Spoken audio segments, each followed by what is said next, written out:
Hi folks, David Waring here again with InformedTrades.com and today's lesson of the day. In our last lesson we continued our discussion of the world's main commodity currencies with a look at the major fundamental factors which affect the Australian dollar. In today's lesson we're going to wrap up our discussion on the main commodity currencies of the world as well as our main currency profiles with a look at the New Zealand dollar. So let's get started. According to Wikipedia.org, New Zealand has a 2008 estimated population of around 4.2 million people, which is the first important fact for us to understand for two reasons. Firstly, as New Zealand's domestic market is so small, it must rely heavily on exports to drive economic growth, making the country especially susceptible to growth or decline in the global economy. This is particularly true when looking at the health of its main trading partners, the largest of which is Australia, followed by the United States and Japan. Secondly, unlike other currencies with a larger population, as the population of New Zealand is small, migration of people into and out of the country can have a significant effect on its economy and therefore the currency. As Kathy Lean points out in her book, Day Trading the Currency Market, strong population migration into New Zealand has contributed significantly to the performance of its economy because as the population increases, so does domestic consumption.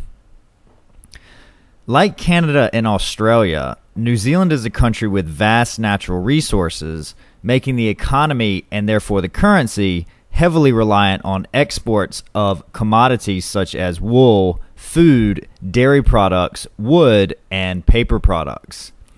As Australia is the country's main export market, and as the Australian dollar is also heavily influenced by commodity prices, changes in commodity prices can have a particularly potent effect on the New Zealand dollar. Although this correlation has broken down somewhat in recent months, as you can see from this chart, the New Zealand dollar US dollar currency pair and the Australian US dollar currency pair are highly correlated as a result of these factors. The last major fundamental factor that's important to keep in mind when trading the New Zealand dollar is, like the Australian dollar here again, New Zealand, as of this lesson, has one of the highest interest rates in the industrialized world. This has driven the New Zealand dollar US dollar currency pair to 25-year highs recently before selling off a bit as a result of slower growth in New Zealand. This is important to keep in mind as the currency has been one of the primary beneficiaries of carry trade flows we learned about in Module 3 of this course, so interest rate expectations going forward will weigh heavily on the future direction of the currency. As with the other currencies we've studied, in the interest of maximizing our learning, I'm going to defer to fxwords.com, which has a great free education section giving overviews of the major economic indicators and their relative importance to the market.